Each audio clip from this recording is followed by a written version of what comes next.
The microphone squealed. All eyes were on Marcus Thorne, a man who had everything. His new wife Seraphina dripped in diamonds, sneering at the woman in the simple dress. "Darling, is that her?" Marcus laughed, a cruel, booming sound. "That's Clara, my ex. Don't worry, she's nothing." But as he spoke, the most powerful man in the room, the reclusive billionaire Julian Croft, turned.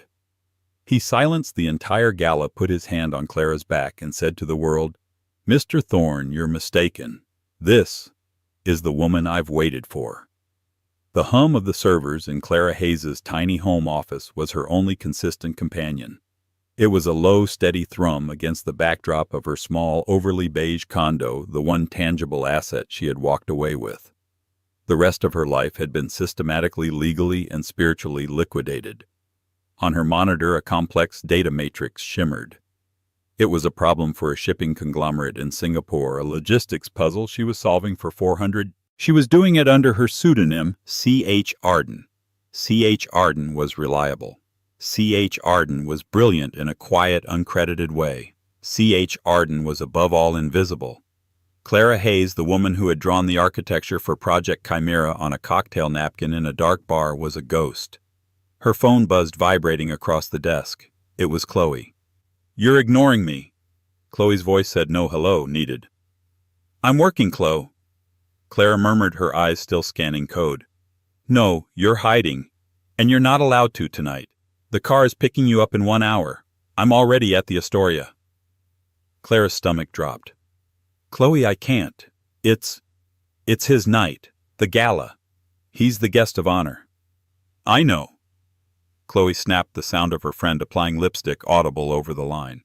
Chloe Benson was a bulldog of a tech journalist for the San Francisco Chronicle, and Clara's only remaining bridge to the world she had once been poised to conquer. "That's why you're coming. I'm covering this farce, and I'm not doing it alone. You are my +1. Your press. You'll be invisible, I promise. Just be in the room." "Why are you doing this to me?" Clara whispered. There was a pause. When Chloe spoke again, her voice was softer but laced with a frustrated fire. "Because, Clara, it's been 5 years. 5 years of you diminishing. You're living in a shoebox taking scraps while that vampire is getting the Innovator of the Decade award tonight for your work. I don't want you to network. I don't want you to make a scene. I want you to stand in that ballroom, look at what he built on your bones, and I want you to get angry again."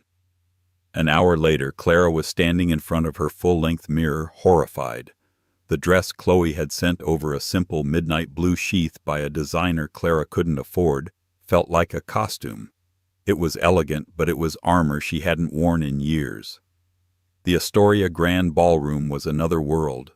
It was a galaxy of noise and light, a symphony of consolidated wealth. Chandeliers like captured supernovas dripped crystals from the ceiling.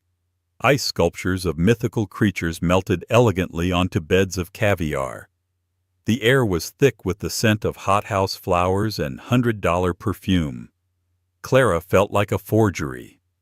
Her press pass reading, "Clara Hayes, Guest SF Chronicle," felt heavy on her chest.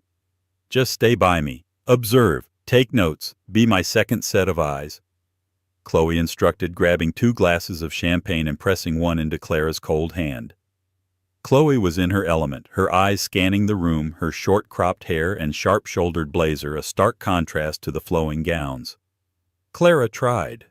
She sipped the champagne and tried to look professional. She tried to see the room as a journalist, a collection of data points, stockbrokers, venture capitalists, socialites. But it was all just a blur, until she heard his laugh. It was the same laugh, that big booming baritone that could charm a room or gut an opponent. It cut through the orchestra, through the hundreds of conversations, and hit her straight in the solar plexus. She hadn't heard it in person in 5 years, but her body remembered it. Her heart hammered. Her palms grew damp. She turned slowly, dreading it. He was there. Marcus Thorne, her ex-husband. He looked like a king, his tuxedo tailored by hands that charged more than her monthly mortgage. He was taller in her memory, but his presence was just as large. He was surrounded a circle of sycophants laughing at a story he was telling, and on his arm was Seraphina. Clara had only seen her in Vogue. Seraphina de Winterthorne, an heiress who had inherited a railroad and a new face. In person she was less a person and more a concept. She was carved from ice poured into a dress that seemed woven from diamonds, and her eyes, cold and blue, swept the room with a look of profound imperial boredom. "Don't look," Chloe muttered, seeing Clara freeze. "He's not—" "Clara, don't." But it was too late. He wasn't looking. She was. Seraphina's gaze, sweeping the room for competition, snagged on Clara. Her eyes narrowed. She saw Clara's simple dress, the press past the way she was hiding behind a pillar. Seraphina leaned in and whispered something in Marcus's ear. He paused, annoyed at the interruption, and followed her gaze. He saw her. His eyes, the ones that had once looked at her with adoration across a pile of blueprints, scanned her with cold, dismissive appraisal. He didn't look shocked. He didn't look angry. He looked amused. He gave her a small, tight nod. A nod one gives to a valet. And then he turned his back. The dismissal was so total, so absolute, that Clara felt the air leave her lungs. It was worse than being yelled at. It was being erased. "That's it," Clara whispered, her voice shaking. "I'm going." "Clara, wait." "No, Chloe. You were wrong. This doesn't make me angry. It makes me sick. I'll see you at home." She turned and fled, pushing her way through the glittering crowd, desperate for an exit. She wasn't going to cry. She wasn't. She just needed air. Clara was shouldering her way toward the grand lobby, her eyes stinging, when a hand on her arm stopped her. It wasn't Chloe. It was a man in a tuxedo, a bodyguard by the looks of him, but his grip was polite. "Ma'am, I'm sorry, but this section is for—" "Oh, Ms. Hayes." Clara turned. It was Benjamin Marcus's longtime head of security. He looked at her with pity. "It's good to see you, ma'am." "Ben," she nodded, trying to pull her arm free. "I was just leaving." "Of course. Let me just—" But the polite interaction had caused a bottleneck. People had stopped, and the small disturbance had drawn the one group of people she was trying to escape. "Well, well, well," said a voice like shattered glass. Seraphina de Winterthorne had detached herself from her husband, drifting toward Clara with a predator's grace. "Look, Marcus. It's the little ghost of relationships past." Marcus was right behind her, his face a mask of social charm, but his eyes were hard. "Clara, what a surprise.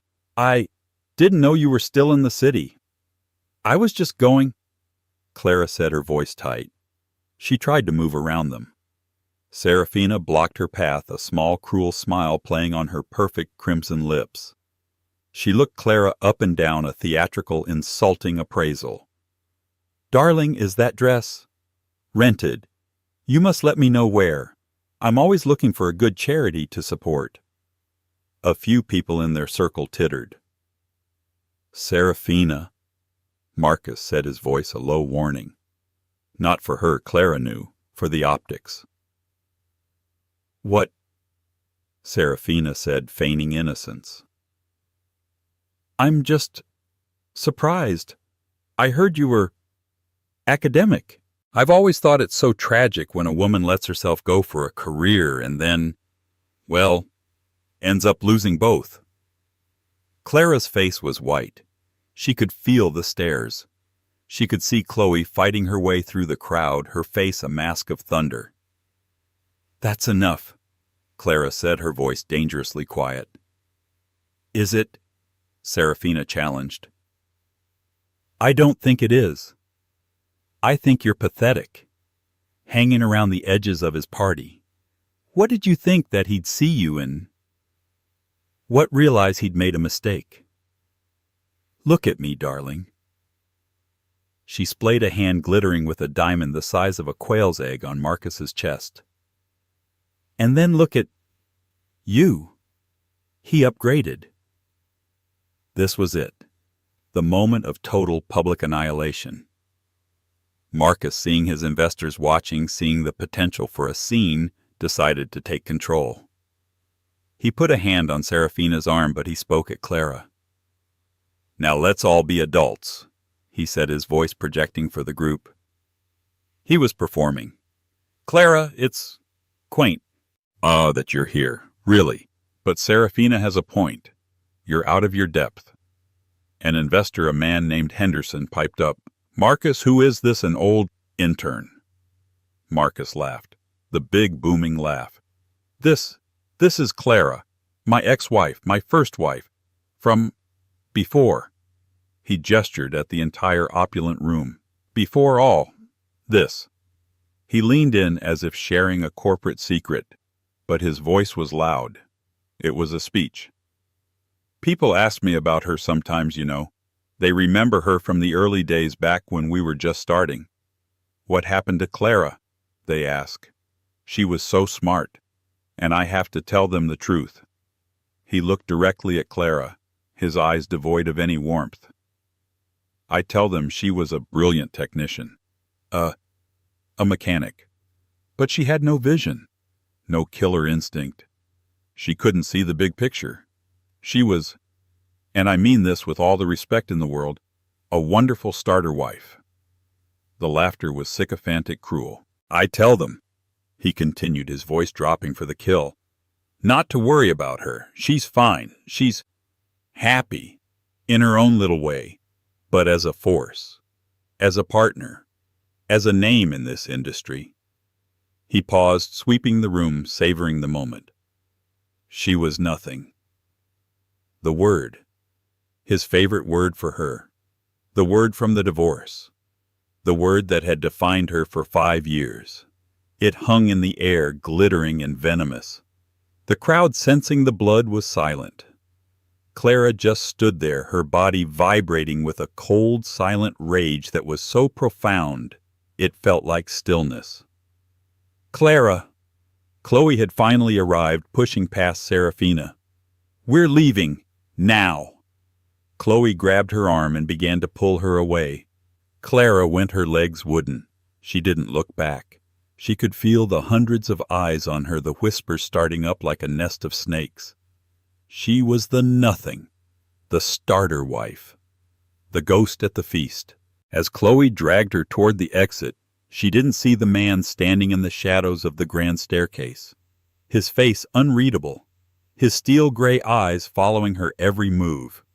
He had watched the entire brutal exchange, and he hadn't moved a muscle. Clara didn't stop until she was outside on a secluded terrace overlooking the city's twinkling grid. The November air was a welcome slap, sharp and cold, cutting through the fog of her humiliation. She ripped the press pass off her neck and hurled it into a nearby ornamental shrub. "I'm going to kill him." Chloe was pacing her phone in her hand. "I'm going to write an exposé. I'm going to—" "Clara, say something." "He won." Clara whispered, her voice hollow. She gripped the cold stone balustrade. "That's what he does. He wins. He takes, and he wins." Nothing. The word echoed, transporting her back 5 years to a different room, a different kind of execution. The lawyer's office. Polished mahogany, beige walls, the smell of old money and stale coffee. His name was Alistair Finch. Marcus sat opposite her, not looking at her. Just at the documents. "Clara, be reasonable," Finch had said, his voice a dry rustle.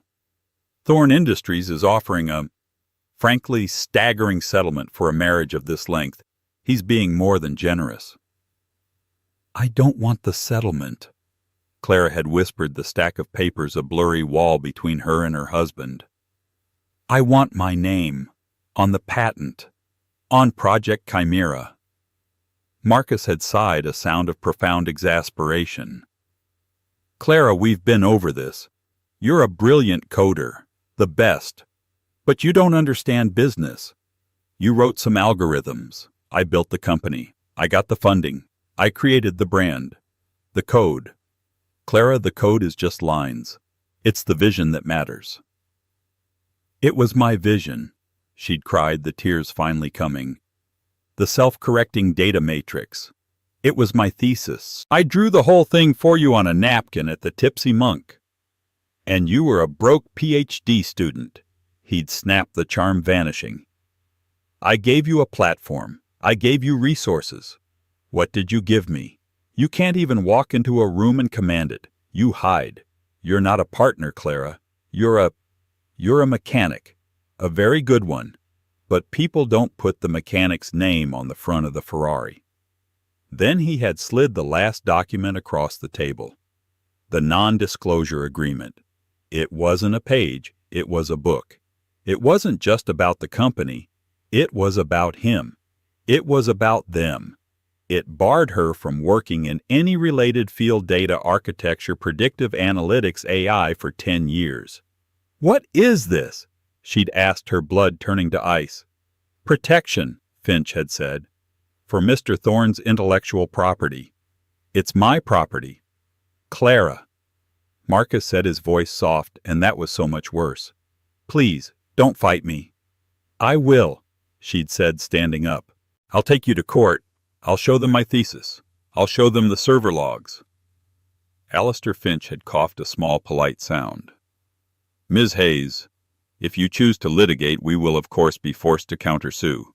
We will be forced to interrogate your time at the company.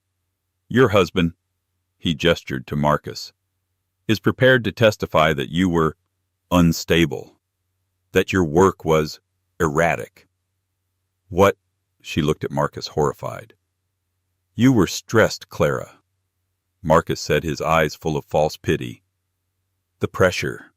You were seeing Dr. Evans, weren't you? For anxiety, her therapy, her private fears of not being good enough. He was going to use that against her. He will paint you as hysterical Ms. Hayes. Finch said, his voice flat. He will use your medical records. He will testify that he fixed your erratic code. Who do you think a judge will believe, the celebrated CEO of Thorne Industries, or the emotional ex-wife? He'd given her the pen. Sign, and you walk away with your condo and your dignity. Fight, and you lose both. She had signed. She had signed away her name, her work, her future. She had taken the settlement and disappeared. She had become C.H. Arden. She had become nothing. Back on the terrace, the memory was so vivid she was shaking. He's about to give his keynote, Chloe said, her voice bitter. He's getting an award. Life is just screamingly unfair. I should just go, Clara said, pulling her coat tighter. She was so cold. I'll get an Uber. A brutal piece of theater. The voice came from the shadows at the far end of the terrace. Clara and Chloe both jumped. A man stepped into the dim light. He was tall, dressed in a tuxedo so perfectly tailored, it looked more like an extension of him than a suit. He was lean, with sharp features and the most intelligent, unsettling gray eyes Clara had ever seen. He wasn't holding a drink. He was just watching. I'm sorry, Clara stammered. We didn't see you. We'll go. You don't have to, the man said. His voice was quiet, with a faint, unplaceable European accent. He's the one who should go. Marcus Thorne is a parasite in a good suit. Chloe, ever the journalist, stepped forward. I'm Chloe Benson, SF Chronicle, and you are. The man's eyes didn't leave Clara. Julian Croft. Chloe's jaw dropped. Julian Croft, the Quantum King, the founder of Ethelred Labs, the most reclusive, powerful, and genuinely brilliant man in technology. He was the real guest of honor. He was the man Marcus was supposedly partnering with. Chloe was speechless. I'm late, Julian said, a brief, thin smile. I detest these things. All posturing, no substance. I was waiting for the right moment to make my appearance. He took a step toward Clara. Are you all right, Ms. Hayes? Clara was stunned. You know who I am. I do, he said, though I confess I've spent the last 18 months looking for a ghost. I don't understand? You wouldn't, he said. He was very thorough, but you're not Ms. Hayes to me. Not really. He stepped closer, his gaze so intense it was like a physical force. You're C.H. Arden. Clara's blood didn't just run cold, it froze. The name, her secret, her one tiny protected space. How? She breathed, taking an involuntary step back. Chloe looked utterly bewildered. How do I know? Julian Croft finished. Because I've been trying to hire C.H. Arden for a year. Do you have any idea how much money you've cost me, Ms. Hayes? What? You can't leave, Julian said as Clara instinctively turned to flee. Please, I've spent over $6 million in 18 months of my life trying to find you. He gestured to the city lights, a billion data points shining below them. I run a small passion project. A recruitment platform disguised as a coding competition. We call it the Crucible. It's where we test our most advanced quantum problems. It's impossible. By design. Clara knew it. The Crucible. The problems were so beautiful, so complex. They were the only things that made her feel alive. For 2 years, Julian continued, no one has solved the labyrinth challenge. It's a scalability problem, a theoretical monster. My own PhDs at Ethelred, the best minds in the world, haven't been able to crack it. Then 6 months ago, C.H. Arden solved it, in a weekend, for a prize of $5,000. He laughed a dry, incredulous sound. I upped the prize. I posted the Hydra problem. You solved it in 72 hours. Then the Minotaur, 48. I like puzzles, Clara whispered, her mind reeling. These aren't puzzles, Ms. Hayes, Julian said, his voice dropping. They are the keys to the kingdom, and the signature, your coding style. It was familiar. I couldn't place it, but it was elegant, aggressive, impossible. It haunted me.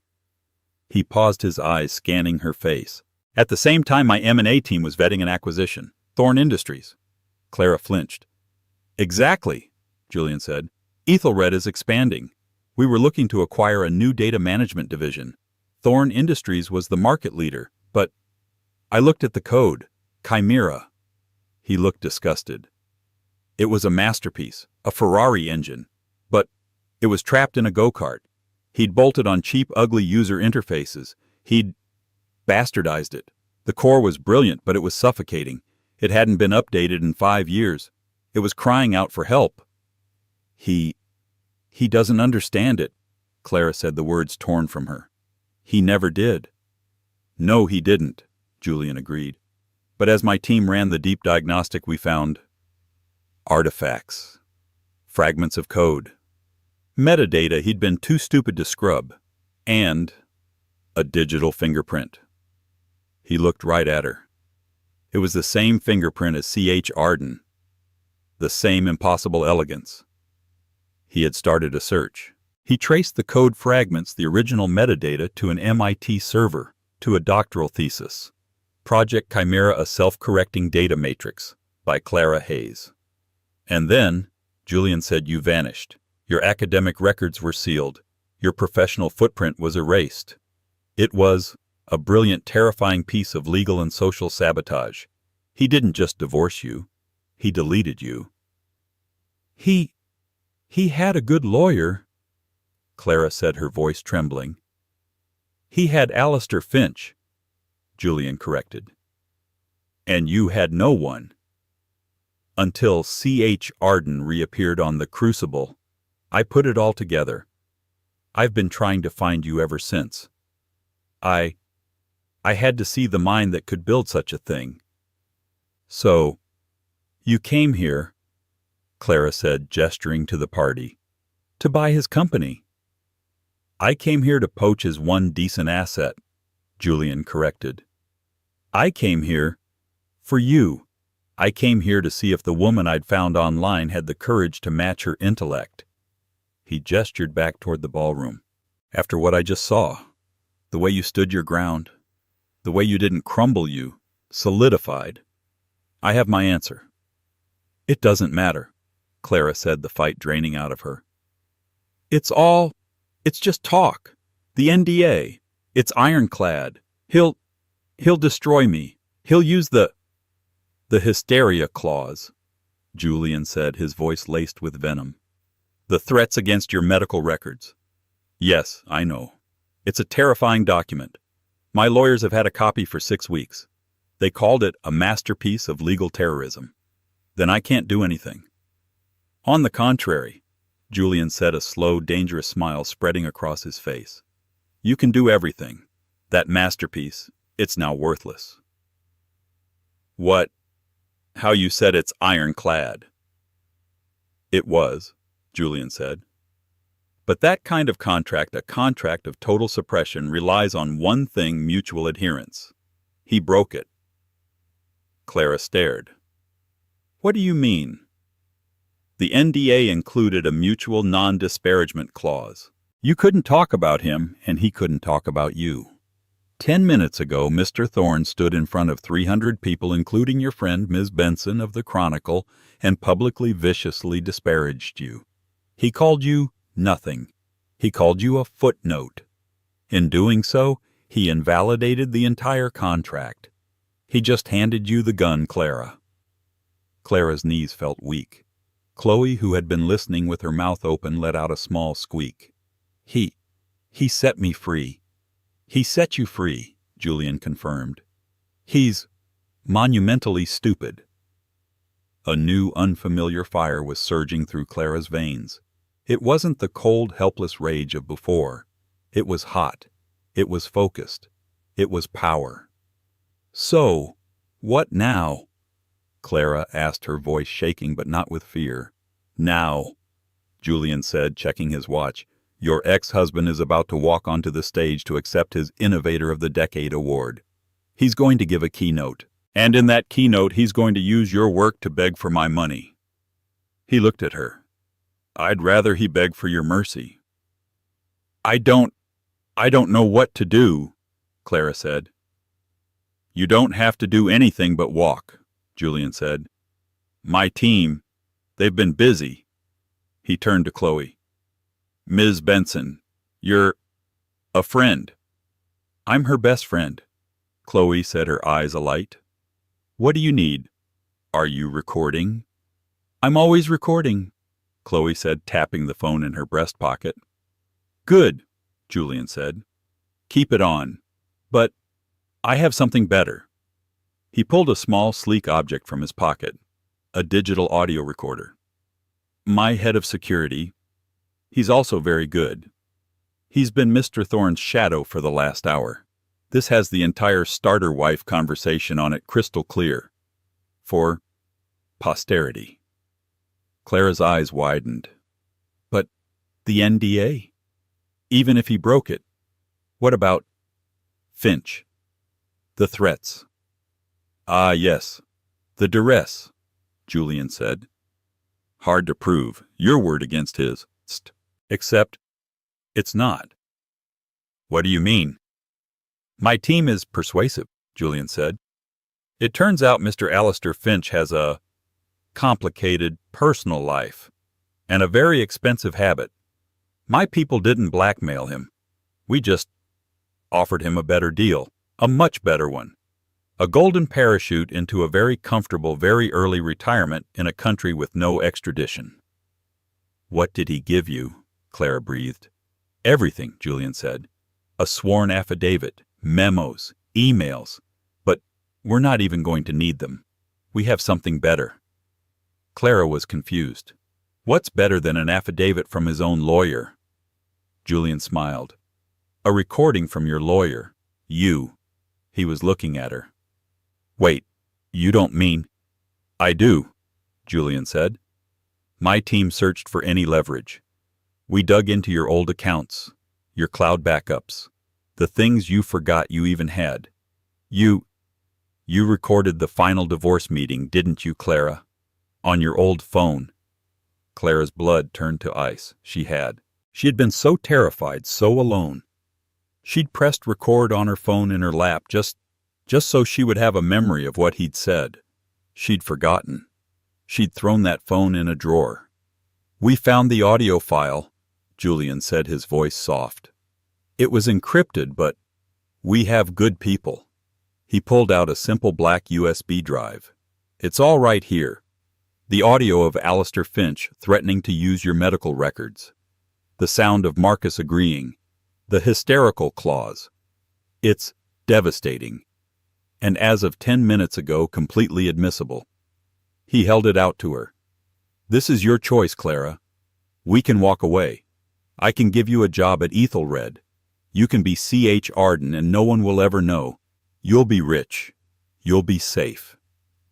He looked her in the eyes. "Or, you can take this. You can walk back into that ballroom and you can burn his entire fraudulent world to the absolute ground." Clara looked at the USB drive. It was her past, her pain, her prison, and her key. She looked at Chloe, who was vibrating with a silent primal scream. She looked at Julian, whose gray eyes were not offering pity but respect. "He called me nothing," she said, her voice a razor. She took the USB drive from his hand. "Let's go." Julian Croft smiled.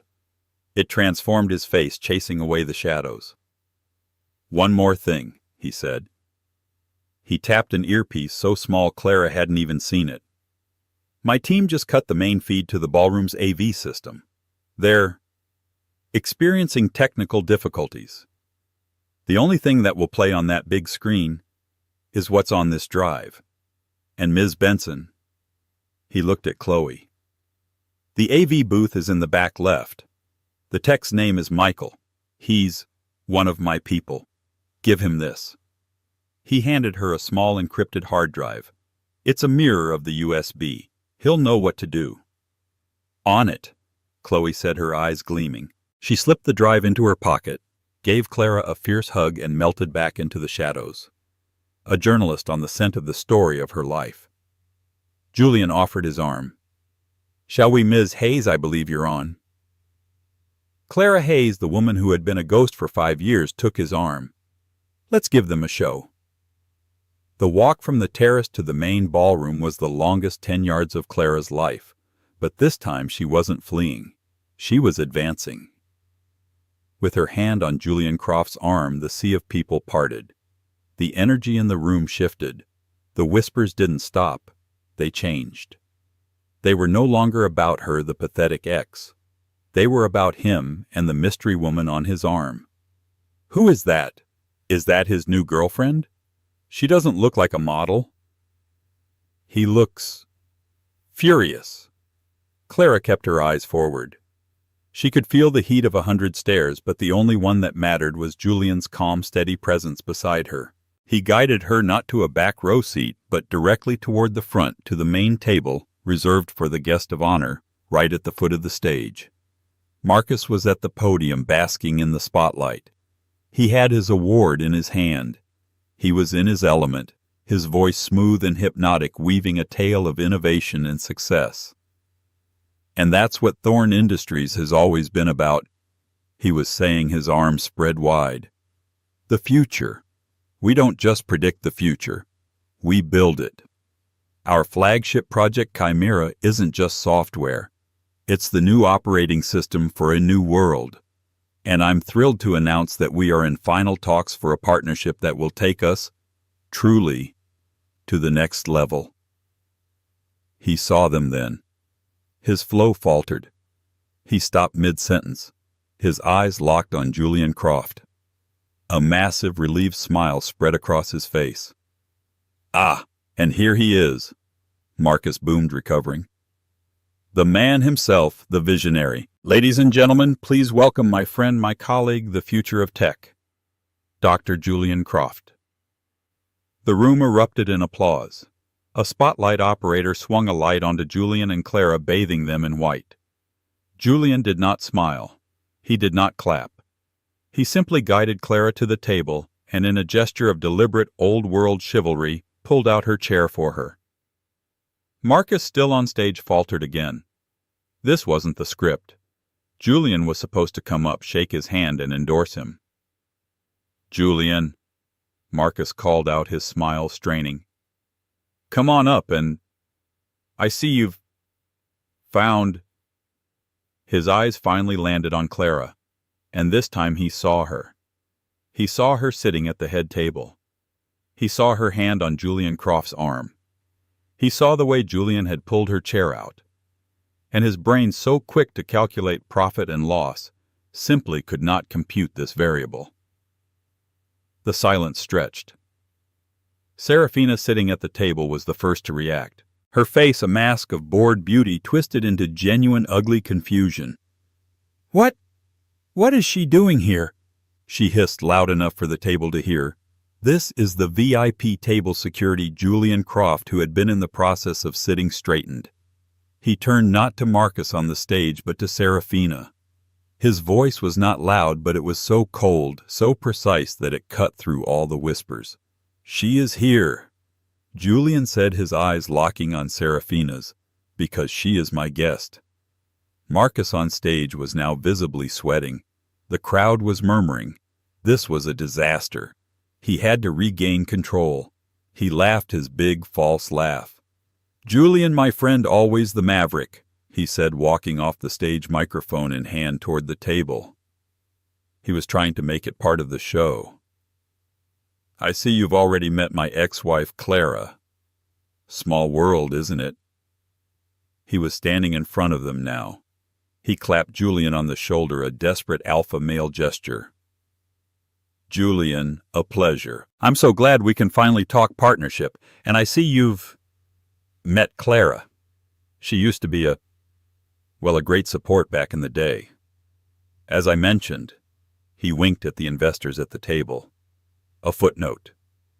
This was it, the pivot point.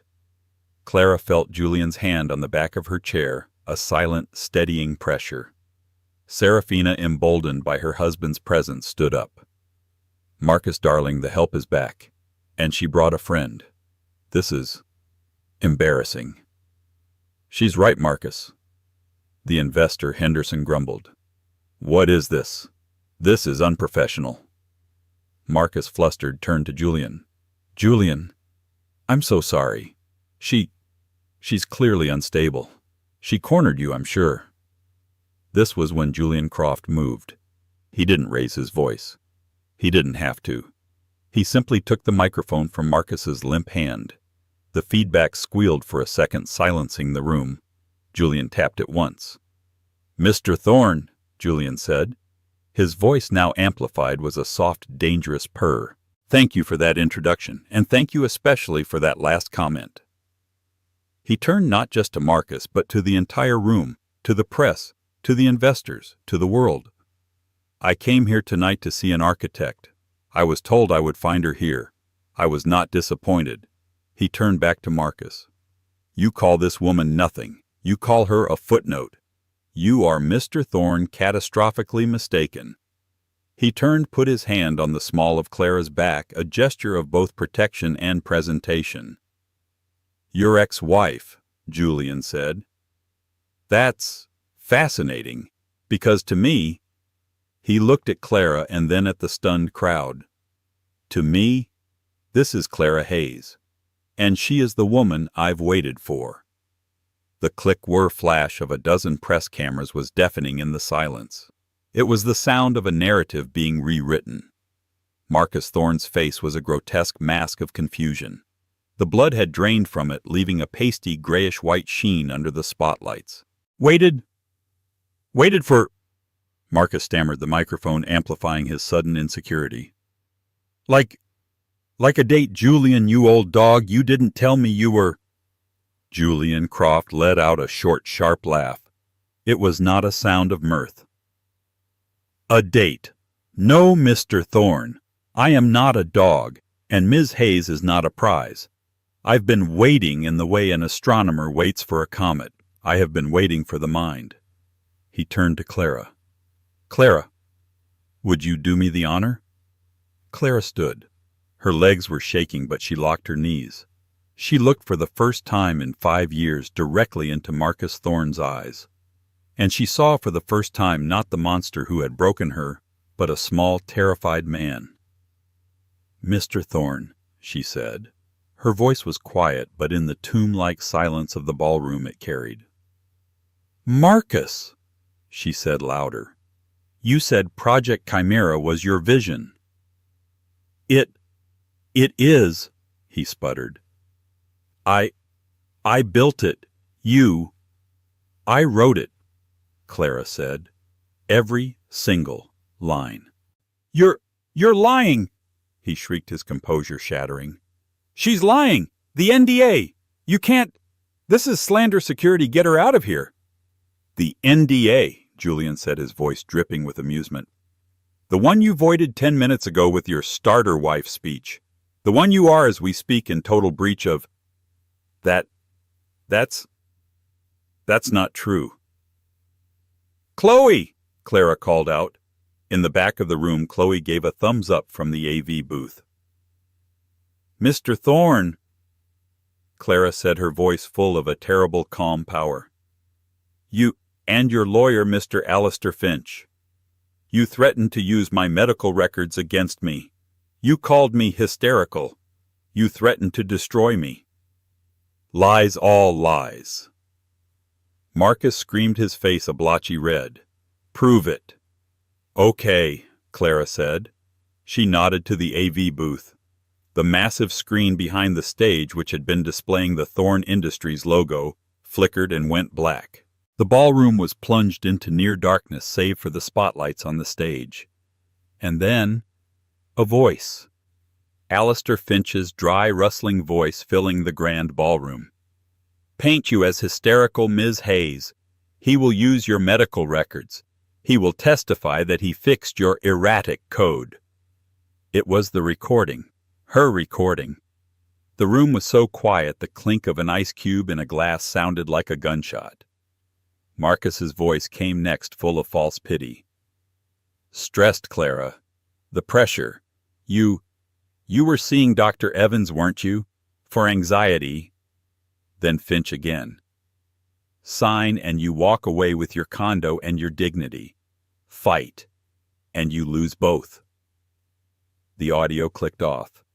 The house lights came up not on the glittering party but on a morgue. Marcus Thorne was a statue. He was completely, utterly broken. He looked at Clara, his eyes wide with a new, horrifying respect. "Clara, please, you don't know what you're doing. You'll destroy the company. Our company." "It was never our company, Marcus," Clara said. "It was my work and your lie, and the lie is over." Serafina was the first to move. With a look of absolute concentrated fury, she stared at Marcus. Slap! The sound cracked through the room. She hit him open-palmed across the face. You fraud!" she spat. "You told me she was a secretary. You told me you were a genius. You tied me to nothing." She ripped the massive diamond ring from her finger and threw it not at him but at his feet. "My lawyers will be calling your lawyers. I'm not going down with you." She grabbed her clutch and stormed out, pushing a cameraman out of her way. Investors were running, not walking running. Men in $10,000 suits were scrambling for the exits, their faces pale, their phones pressed to their ears. Sell all of it. Dump it. I don't care about the loss. Just get me out." "It's a complete fraud. The whole thing's a lie. Get me legal on the phone. We're suing for gross misrepresentation. The SEC. Call the SEC." Julian Croft calmly took the microphone. "A note for those of you from the press," Julian said. "Ethelred Labs is announcing a $10 billion seed fund to launch a new competing venture. A venture based on actual innovation. A venture led by the true architect of this technology." He raised his glass to Clara. "Ladies and gentlemen, please welcome the founder and CEO of Ethelred Corp, Ms. Clara Hayes." He offered her his hand not as a lover but as a partner. He guided her through the pandemonium away from Marcus and toward the stage. He didn't take the podium. He stepped to the side and gestured for her to take it. Clara Hayes, the woman who had been nothing, walked past her ex-husband, stepped onto the stage, and stood in the center of the spotlight. It was warm, it was bright, and it felt like home. The next morning at 10 a.m., Clara stood in a sterile glass-walled boardroom on the 50th floor of the Ethelred Labs building. The temporary logo for Ethelred Core was projected on a screen behind her. The room was packed. Chloe, who had filed her story at 4 a.m., a story that had already broken the Chronicle's website, was in the front row, grinning. Julian Croft was also in the front row, but deliberately off to the side. This was her stage. Clara herself was transformed.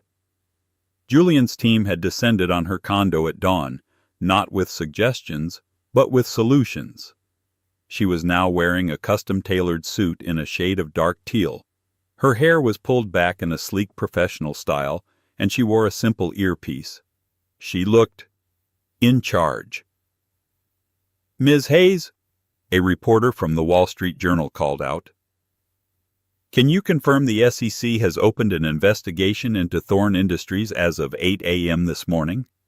Clara tapped the microphone. Her voice was steady. "I can confirm that my team and I are cooperating fully with all relevant authorities. My focus, however, is not on the past. It's on the future." "Ms. Hayes, what's your response to Mr. Thorne's only statement calling you a bitter, vindictive woman who stole his work?" Clara allowed herself a small, sad smile. "My work is my response. Mr. Thorne and I have a fundamental disagreement. He believes that ideas are vision. I believe that ideas are worthless without execution. He was the vision. I was the execution." "Ms. Hayes," another reporter shouted, "what is Ethelred Core? What is Project Ethelred, which you mentioned last night?" This was it. Clara clicked a remote in her hand. The screen behind her, which had been displaying the logo, flickered. A swirling, beautiful, and terrifyingly complex nebula of data appeared. "For 5 years," Clara began, "Thorne Industries has been selling you Project Chimera. It was my doctoral thesis. It's brilliant, but it's a child's drawing. It was the blueprint. For the last 5 years, while Mr. Thorne was busy selling, I was busy building." She gestured to the screen. "Chimera can sort and organize data. Project Ethelred, it understands data. It doesn't just predict, it intuits. It models. Chimera can tell you what happened. Ethelred can tell you why it happened, and what will happen next." The room was silent. "Mr. Thorne sold you a fast car," Clara said, her voice ringing with passion. "I am offering you a warp drive. Ethelred Core isn't a data management company. It's a wisdom engine. It can map genetic sequences in seconds. It can model climate change solutions that are actually viable. It can predict with 99.8% accuracy the failure points in a national power grid before they happen." A final question came from the back. "Mr. Thorne always said you were the support. You were the footnote. What does it feel like to be the one in charge?" Clara looked at the reporter. She thought about the word nothing. "I was never support," she said, her voice clear and strong. "I was the foundation, the invisible architecture that held the entire building up. The only difference is now. You can see me." 6 months later, Clara was on the cover of Wired. The headline, "The Architect Clara Hayes Rebuilds the World." Her office at Ethelred Core was nothing like her old condo. It was minimalist, clean, and powerful, with a floor-to-ceiling view of the city. Project Ethelred had already landed its first 2 clients, NASA and the World Health Organization. There was a soft knock on her door. Julian Croft leaned in. "Madam CEO," he said, a small smile on his face. "You have a visitor. He doesn't have an appointment, but he said you'd see him."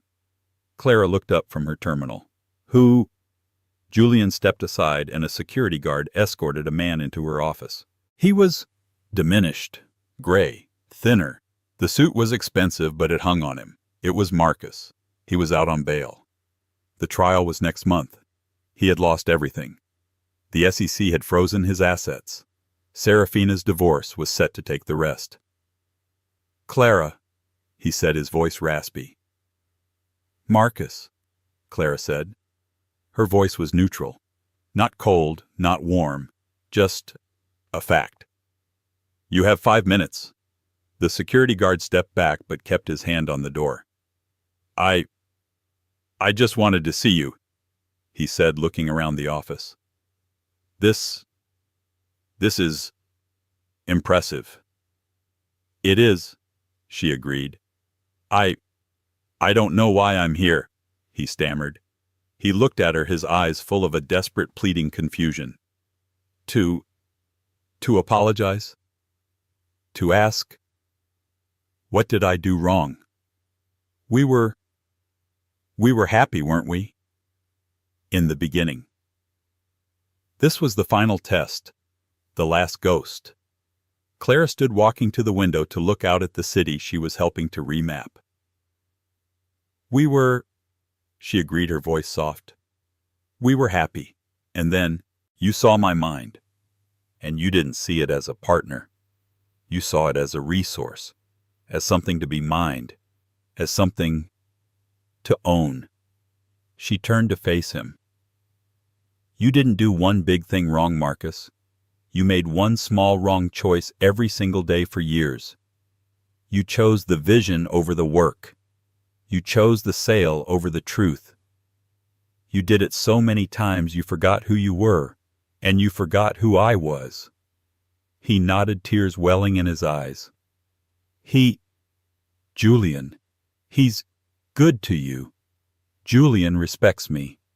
Clara said, the distinction clear. "That's all I ever wanted.